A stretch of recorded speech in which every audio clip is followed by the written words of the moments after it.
past few weeks, we have been in our series that we've called The Divine Carpenter. I dealt with wood today, so I'm a carpenter now. Huh? I guess I'm a carpenter now. I dealt with carving wood. I'm not sure that's how that works. But so, what we've basically been doing is, hey guys. Guys, please. We've been working kind of backwards. We went from what we do now, what our call is, what our purpose is, and what's going to happen when Jesus does eventually come back.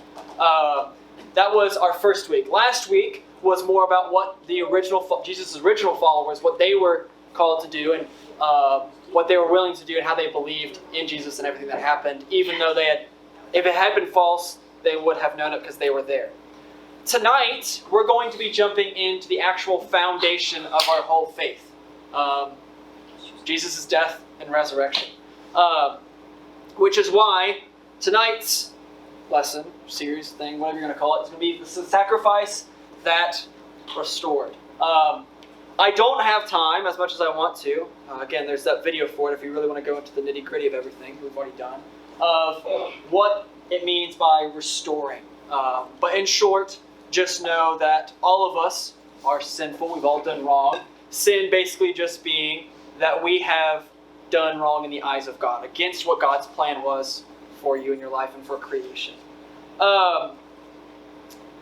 So, what we're going to jump into the passages, the parts of Scripture, give you some background for where that is. At this point, we're going to be reading Jesus, who is also God, God and man, or you get the whole term divine carpenter, right? He was a carpenter. Has come down to earth to be God in human form for us, walk among mankind. What we're about to read is right at the end of his ministry.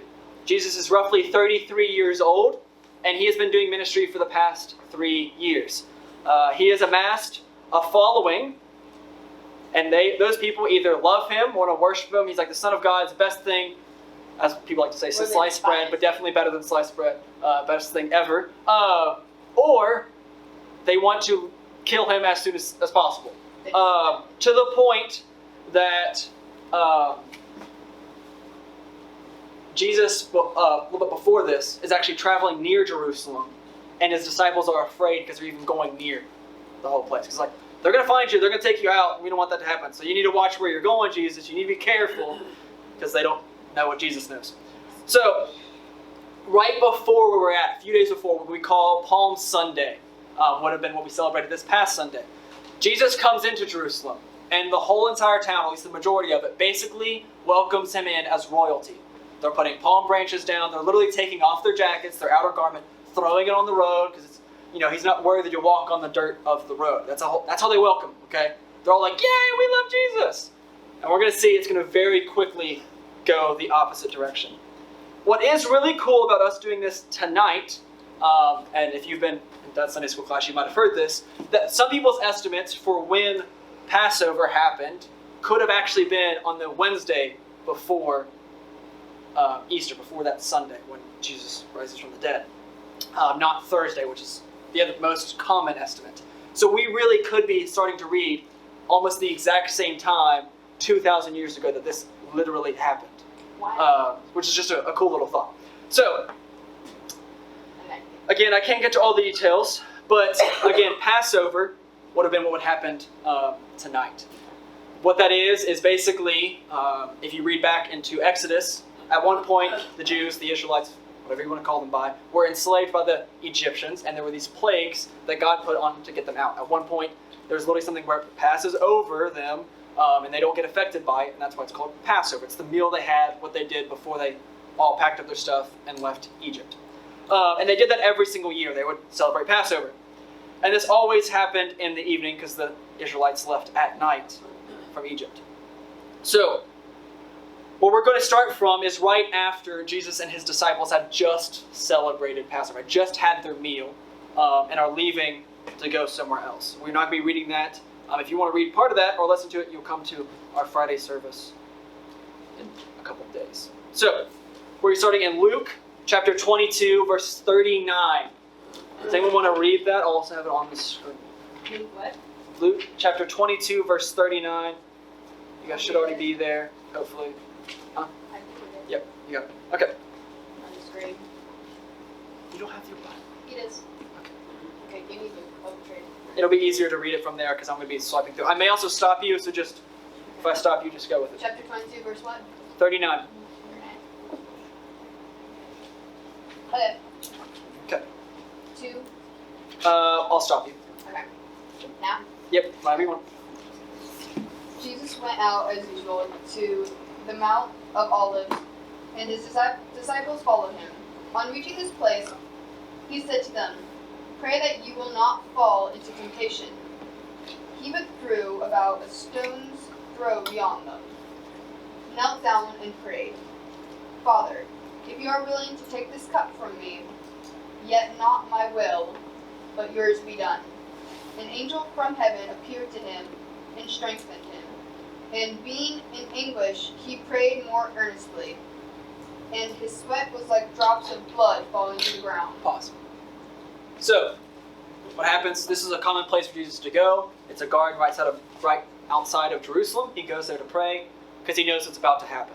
And he is so stressed, so worried, knowing about the suffering he's about to endure, that literally this can happen. This is a medical thing. Sweat's blood. You're basically, the blood vessels in your skin can burst, and it looks like you're basically sweating blood. This is not a made-up thing. It's very rare, but it can happen. Okay. Someone else want to continue at verse 47? We're going to jump down a few verses. See if anyone else wants to. Anyone? You can use my Bible. Which way? Go to 47, right? Yep. Go Verse to 47. I'll on tell the you. right side of me. Okay. There's also another Bible if you want to go. It's broken. I don't want to hurt it. There's a bunch. Whenever you're ready, Ryan. You said 47. Yep. Verse 47. Why are you reading? She said she's read. Oh, I found it. While he was still speaking, a crowd came up, and the man who was called Judas was one of the 12, was leading them. He approached Jesus to kiss him, but Jesus asked him, "Judas, are you betraying the Son of Man with a kiss?" When Jesus' followers saw what was going to happen, they said, "Lord, we should strike with our swords." And one of them struck the servant of the high priest, cutting off his right ear. But Jesus answered, "No, more of this." And he touched the man's ear and healed him. Then Jesus said to the chief priests, the officers of the temple guard, and the elders who had come for him, "I am leading the rebel lion, but you have come with swords and clubs. Every day I was with you in the temple courts, and you did not lay a hand on me. But this is your hour when darkness begins." Yeah, right. Pause. You're good. You can pause that. Good job. So, yes, thank you. It was good. Thank you. So, I like it. they're praying. Judas comes up. He's one of the 12. That's what was said. That's one of Jesus' closest 12 disciples. Had basically, literally, been paid to sell Jesus out. Okay? It's actually what happened. He comes up, and his disciples are upset. One of them is literally carrying a sword, chops off a guy's ear. Jesus is like, "What in the world?" And he just puts it back on. No big deal. He's about to be arrested, and he just heals the guy who's about to arrest him. This is the Jesus we follow, guys. He's like, "Oh no, you're gonna have to do all this harm to me. Hold on, let me just pick your ear up real quick and put that back on. Okay, now arrest me." It's like, what? what is He's this? like, wait a minute, you got hurt for no reason. Here, Yes. put your back on. Yes. Okay. Now switch over to Matthew chapter 26, verse 57. Gotcha. While you guys are doing that, also notice how he says, "Am I leading a rebellion?" Because they're coming with all these weapons, expecting him to fight back, and he's like, I don't act like this, and you guys are coming with so much force that I don't need to do. Like, I was literally in the temple all the time with you guys. Never had a problem. I think it's the usual Jesus Matthew sass. chapter but what? Yes. I'm getting fixtures 26, vibes. verse 57. I'm getting fixtures. 57. vibes. Yeah, that's right. It's like, you really think I'm leading a rebellion and you're the one coming with weapons? I'm imagining it like that. Nice. Verse what? Got it. Verse 57. Someone want to read over on this side? I can. Got it. Ethan. Dang it. Ethan's going to read for us. Verse 57, I'll tell you when to stop. 57, you'll tell me when to stop. Yep. Alright. Those who had arrested Jesus took him to, oh my gosh, Caiaphas. Caiaphas, the high priest, where the teachers of the law and the elders had assembled. But Peter followed him at a distance, right up to the courtyard of the high priest. He entered and sat down with the guards to see the outcome. The chief priest and the whole Sanhedrin were looking for false evidence against Jesus so that they could put him to death. But they did not find it, though many false witnesses came forward. Finally, 2 came forward and declared, "This fellow said, I am able to destroy the temple of God and rebuild it in 3 days." Then the high priest stood up and said to Jesus, "Are you not going to answer? What is this testimony that these men are giving against you?" But Jesus remained silent. The high priest said to him, "I charge you under oath by the living God. Tell us if you are the Messiah, the Son of God." "You have said so," Jesus replied. "But I say to you all, from now on you will see the Son of Man sitting at the right hand of the Mighty One and coming on the clouds of heaven." Then the high priest tore his clothes and said, "He has spoken blasphemy. Why do we need any more witnesses? Look now, you have heard the blasphemy. What do you think?" "He is worthy of death," they answered. Then they split his face and struck him with their fists. Others slapped him and said, "Prophesy to us, Messiah, who hit you?" Pause. Sorry, guys. You're good. I'm glad you held up to that moment. So, what just happened? He was taken to the high priest, or the elders, the Sanhedrin. You get accused of Uh, blasphemy and- Basically, these people are the religious leaders of the Jews, the Israelites.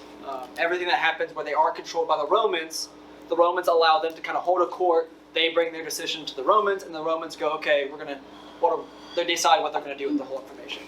But they still kind of let the chief priests rule over stuff. So you see that they get upset after he basically says that, "I am the Son of God. Saying, I am God," and they're like, "Well, no, you can't be doing that. You're just a dude. You're not God." Feels blasphemy versus Yes, rips his clothes. They used to literally do that. Rip their clothes in anger. They spit on him and struck him with their fists. No, that says they slashed his face open. Split his face. Oh, I thought it said split his face. It's easy to see that. But yes, they spit in his face, struck him with their fists, and others slapped him. So Jesus' skin, I want you guys to hear this when we're going through this. His skin is already having issues. It's already very easy to bleed because of, remember, he was sweating blood earlier. So his vessels are already wreaking havoc, okay? Now he's getting beaten and slapped around. He's probably now starting to bleed even more, okay? Keep that in mind as we continue to go through. What's going to happen, I'm going to jump ahead a little bit to Matthew chapter 27, verse 11. You guys can go ahead and start to turn there. But again, these religious leaders make their decision, and they have to take it to the governor, the Roman official, who actually rules over it to make the final decision of what the punishment was going to happen. Because they couldn't punish anyone. They could do little things like, hitting people or whatever, but actually, putting someone to death, they could not do without a Roman approval. So, they're taking him before the governor to basically stand trial before him as well. So, Matthew 27, starting at verse 11. Anyone want to read or take it? I'll tell you when to stop. Meanwhile, Jesus stood before the governor, and the governor asked him, "Are you the king of the Jews?" "Yes, it is as you said," Jesus replied. When he was accused by the chief priests and the elders, he gave no answer. Then Pilate asked him, "Don't you hear the testimony they are bringing against you?" But Jesus made no reply, not even to a single charge, to the great amazement of the governor. Now it was the governor's custom at the feast to release a person chosen by the crowd. At that time, they had a notorious prisoner called Barabbas. So when the crowd had gathered, Pilate asked them, "Which one do you want me to release to you, Barabbas or Jesus, who is called Christ?" For he knew it was out of envy that they had handed Jesus. While Pilate was sitting on the judge's seat, his wife sent him this message: "Don't have anything to do with that innocent man, for I have suffered a great deal of injury because of him." But the chief priests and the elders persuaded the crowd to ask for Barabbas and to have Jesus executed. "Which of the two do you want me to release to you?" asked the governor. Barabbas, they answered. "What shall I do then with Jesus, who is called Christ?" Pilate asked. They all answered, "Crucify him." Why, what crime has he committed? Asked Pilate. But they shouted all the louder, Crucify him.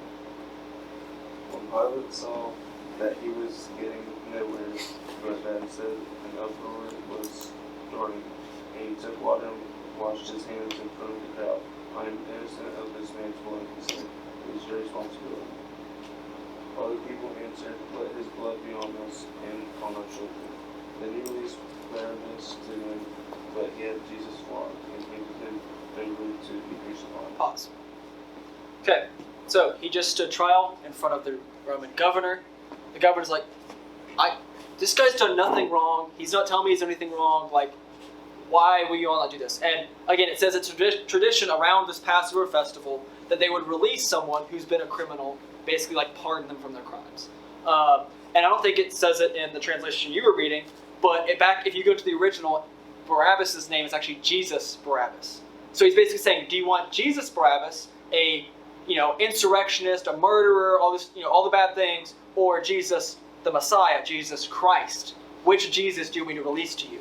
This guy who's done nothing wrong, or this guy who's literally a murderer and causes issues all the time? And like, we want this guy! He's like, are you sure? Are you sure? You guys absolutely sure you want this guy? Yep, we want that guy. Crucify that guy. Okay, but I'm clean with blood. Yeah, so he's like, okay, I'm not dealing with this. And he, like, it's a ceremony of literally putting hand on your water, or putting water on his hands, saying, I'm done with this. It's not my fault. It's your all's decision. Do what you want. At the end, right here, it says, but he had Jesus flogged and handed him over to be crucified. Other word for that is scourged. Also being whipped is our common way of calling it. But it's more of a specific definition. I have a picture. It did not remove the background very well. This is what that would have looked like, what they would have used. Take note, the pieces of metal and the white pieces are bone. They put bone on it? Yes, wrapped around through the leather. Oh my god. Would have been probably about this long. And they would have taken it, beaten him with it repeatedly. Remember, his skin's already been damaged Bones are on the hard, back. but- Yes, they're very hard. That's the whole point. Remember, the Romans were really good at humiliating people and making sure that they did not do something wrong again. There's a reason the empire lasted for so long. We need to do that again, maybe. No. So, they have him it's like, oh, these guys haven't done anything wrong, we're just going to go flog him real quick. What? Yeah, just casually rip open, because again, this is bone and metal. A lot of times they can be sharp. This is the best one I can find. This is a replica, so I don't think they make them as, realistic now, because they don't want people to hurt themselves. But a lot of times those would be sharp, and they would hit the back, and a lot of times dig in and rip the skin off when they pull it, because it'd attach and then rip off. Can we just do that to cannibals? And whoever's in the big... Whoever they wanted to. Whoever they... No, I said, can we do that now? To cannibals and everything. No, we're not doing that I now. don't think Jesus enjoyed Jesus that's not the way of Jesus. But hear this. So he's done all this stuff. His back is basically torn open. It's bleeding. You can probably see his muscle and his actual spine, like the bones, okay? All of that is visible, torn. He is in absolute agony. Okay? Okay, the next section says that. So, yes, he's got all this stress and happening, and you'll, if you read into this, what actually ends up happening when people go into this kind of stress, they'll get a fluid buildup around their heart and lungs, which will make sense when we get to when Jesus is on the cross later, why that matters. Oh, why can't I feel that? So it causes all these issues because your body is just like, I don't know what to do, and it just causes all the fluid to build up in there. We're going to continue with verse 27. Someone want to read that one? Yeah, you haven't. Everyone, I think else is read, so. I'll tell you when to stop. Verse 27. Okay. Then the governor's soldiers took Jesus into the praetorium and gathered the whole company of soldiers around him. They stripped him and put a scarlet robe on him. Doesn't that mean They were joking because he was supposed to be the king of the Jews, Yeah. this royalty. So they're saying, oh, you're royalty. I'm going to put scarlet on you. And yeah, that's exactly what it sounds like. and then twisted together a crown of thorns and set it on his head. They put a staff in his right hand and knelt in front of him and mocked him. Hail, King of the Jews, they said. They spit on him and took the staff and struck him on the head again and again. After they had mocked him, they took off the robe and put his own clothes on him. Then they led him away to crucify him. Pause. Sorry about the screens. My phone stopped working. So, crown of thorns. Did you make that? No. Oh. I'm not that talented. But these, they had plants with big long thorns regularly growing outside of Jerusalem. There's a couple of different ideas of which one it could have been. Could have been the dates, the tree that has dates on them, or a couple other different bushes. But there were quite a few that had big long thorns like that. So they literally would have just jokingly, stripped him, literally stripped him, put a robe on him. He's already got all the stuff. So then the robe's on his muscled, exposed back, catching all that blood, attaching to it. Then they just take the crown and shove the thorns into his head. Like, look, he's a king, he's got a crown. And it's making him bleed even more. Then they just pulled the scarlet off. Later they will, yes. Yeah, they pulled the scarlet robe off of him because they said they did, and then they put his own clothes back on him. Yes. But wouldn't that just rip his muscle out even more because it's been stuck into his skin? Yes, exactly it would have. It would have only made it worse. Yeah. It was not to make him feel better. Burn. Just having that fur fabric. The other thing I have over here, boxes of flooring. I'm not going to pick up all these at once. But as an example, they said they led him away to crucify him. They would have required him to carry his own cross. It would have been 2 more of these. You guys can see them, but the people on the camera cannot. About 70 to 100 pounds he would have had to carry on his back after being whipped, after having the crown of thorns on his head, and then carry it about between a third to a half a mile. So basically 2 laps on a track, but through the rocky terrain of Jerusalem. Walking, trying to keep his strength up the whole way. But he could not, and you'll see in a second that they actually have to give it to someone else because he just physically cannot carry the cross. So one of the guys, they didn't want to do it, but they just dragged him into the Yes. street. Yeah, I've heard this part before. But it would have been all 4 of those boxes, probably about weight-wise. That's scary. We're going to continue on, verse 32. Someone want to read that? Right? You got it? As they were going out, they met a man from Cyrene named Simon. Yep. Cyrene, the name Simon, and they forced him to carry the cross. They came to a place called Golgotha. Golgotha, which means the place of the skull. They were offered Jesus wine, drink mixed with gall, but after tasting it, he refused to drink it. Pause real quick. What's gall?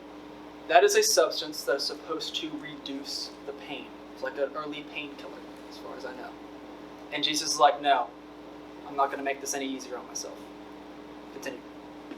Hang on just a second. Part of the reason they would give that, because if you think about it, if you're getting ready to be put on the cross, you're going to fight the guards. So they wanted to drug them a little bit so they could be sedated, so they could drive the nails in A little bit easier. a little bit easier so they wouldn't have to fight Yeah, I forgot about God that part. getting crucified. Thank you. Continue. When they had crucified him, they divided up his clothes by casting lots, and sitting down they kept watch over him there. Above his head they placed Jesus, the written charge against him. This is Jesus, the King of Jews. 2 robbers were crucified with him, one on his right, one on his left. Those who passed by hurled insults at him, shaking their heads and saying, "You who are going to destroy the temple and build it in 3 days, save yourself. Come down from the cross if you are the Son of God." In the same way, the chief priests, the teachers of the law, and elders mocked him. He saved others, they said, but he can't save himself. He's the King of Israel.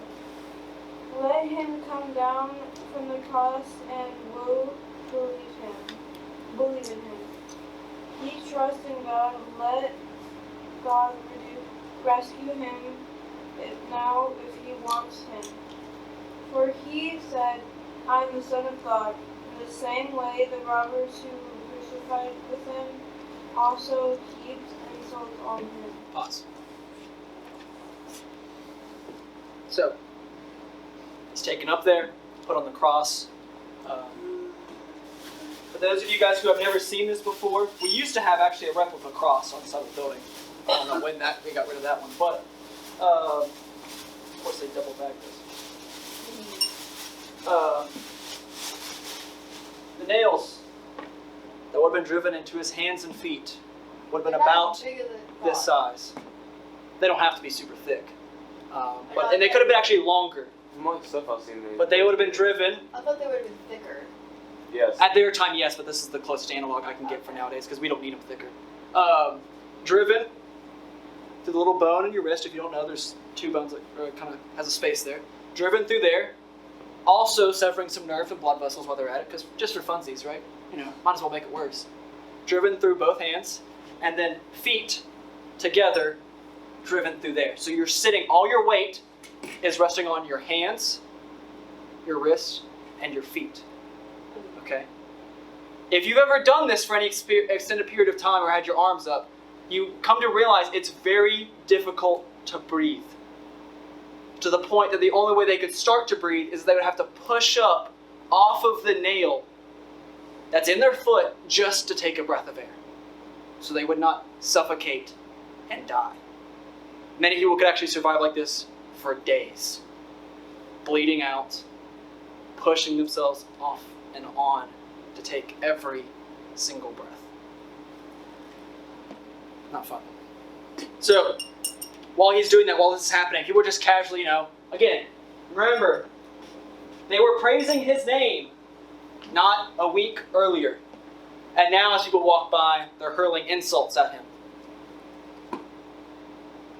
As he's up there, slowly dying. Telling him, let him, he'll come down himself if he's so good, if he truly is God.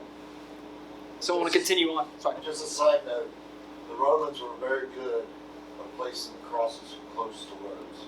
Yep. Because this was a form of, don't do anything wrong or this will happen to you. Yep. So more likely, people that was walking by might not even know who Jesus was, and all of a sudden, there's three guys being crucified along the road, on top of a hill, as they walk by. Yep. So I want to continue on, verse 45. Okay. I'll tell you when to start. You said 45? Yep. From the 6th hour until the 9th hour, Pause. That's about noon to 3. Continue. darkness came over all the land. About the 9th hour, Jesus cried out in a loud voice, Eloi, Eloi, lama. Sabachthani. Huh? Sabachthani. Or something like that. Yeah, it's fine. It's Hebrew or Aramaic. Which means, my God, why have you forsaken me? When some of those standing there heard this, they said, he's calling Elijah. Immediately one of them ran, got a sponge, he filled it with wine vinegar, put it on a stick, and offered it to Jesus to drink. And the rest said, now leave him alone. Let's see if Elijah comes to save him. And when Jesus cried out again in a loud voice, he gave up his spirit. At the moment of the curtain of the temple was torn in two from top to bottom. The earth shook and rocks split. The tombs Broke up. Keep going. You're good. Opened the bodies of many holy people who had died when they were raised alive. They came out of the tombs and after Jesus' resurrection, they went into the holy city and appeared to many people. when the certain Centurion. and those with him who were guarding Jesus saw the earthquake and all that had happened, they were terrified and exclaimed, "Surely he was the Son of God." Many women were there watching from the distance. They had followed Jesus from Galilee. Galilee to care for his needs. Among them were many Mary Magdalene. Mary, the mother of James and Joseph,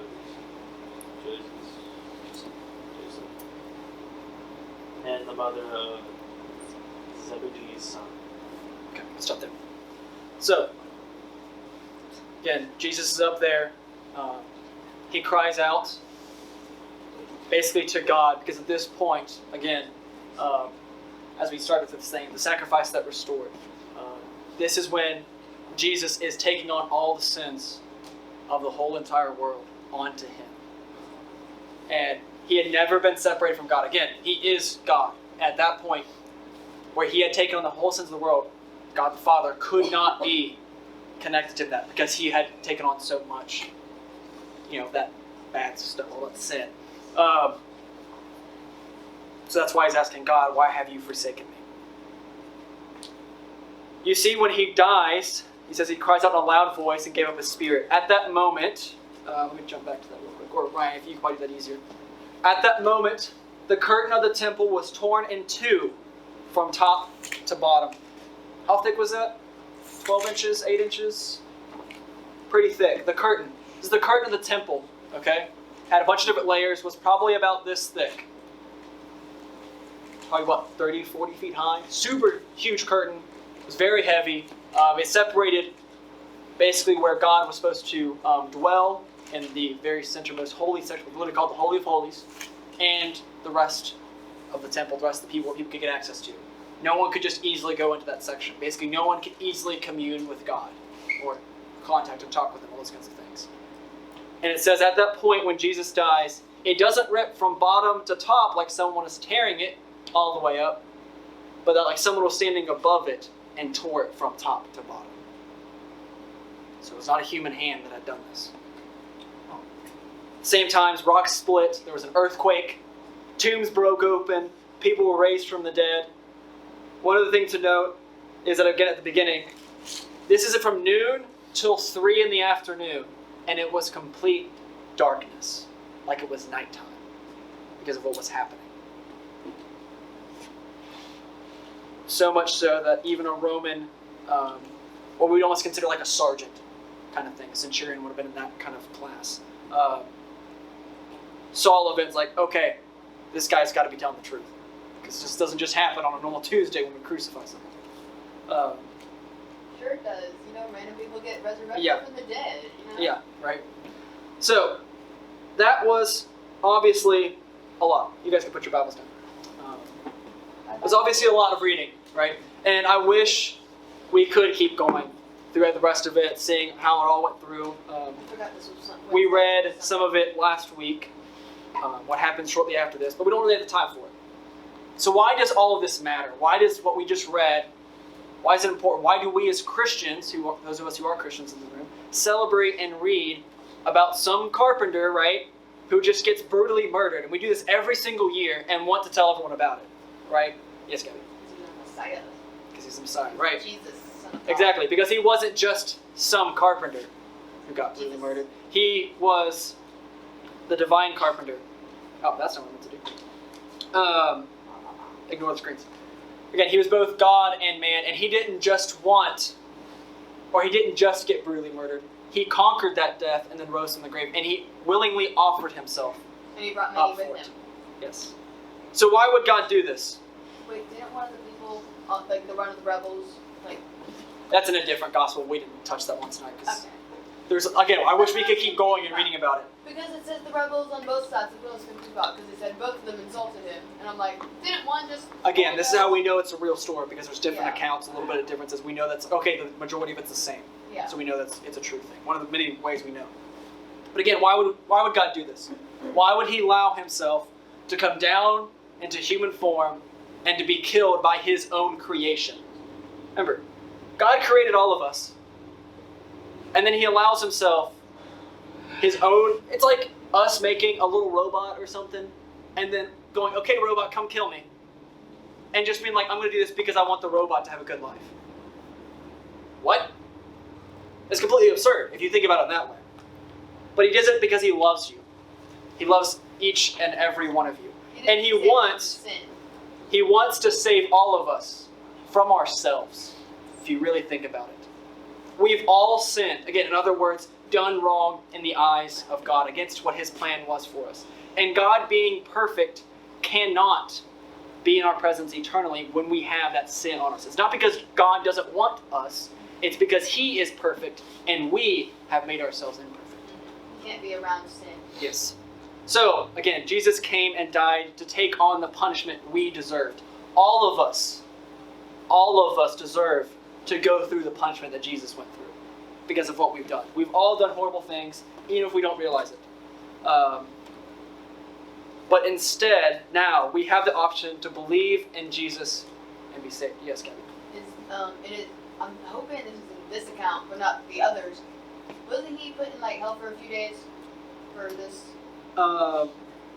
Yeah, it's for our sins? some different thoughts on it. But yes, basically he goes and conquers death. Yeah. Goes where he deserved to go and then comes back. That's what I was thinking. There's differences of it, but yes, in short, the main point is he's conquered what we deserved to have.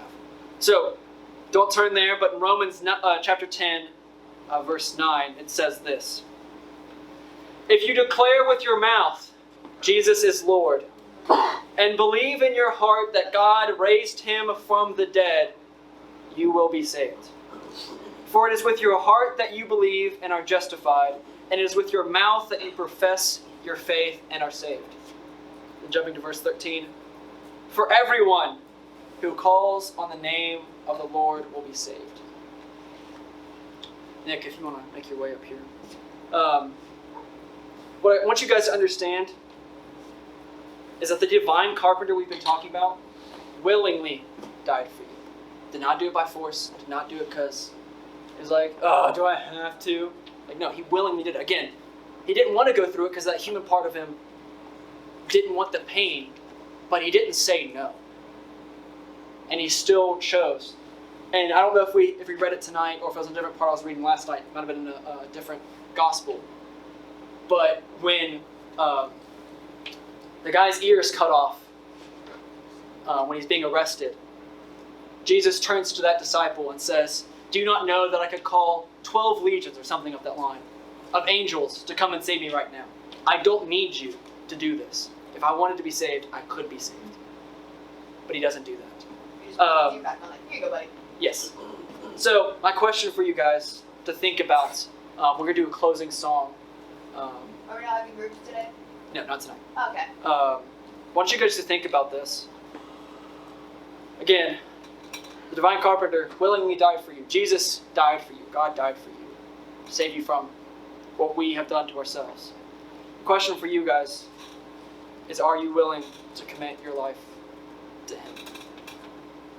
If you guys want to take that step, if you like, hey, I want to commit that. This, we've been talking about how there's so much evidence of this being true. If this is true, this is something I want to be a part of, something I want to follow. It'll just be Nick over here, so if you want to grab any of us adults, come talk to us. We would love to walk you through that. They always say this is a great rejoicing in heaven every time someone comes to Jesus. It's the greatest decision, literally the greatest decision you'll ever make.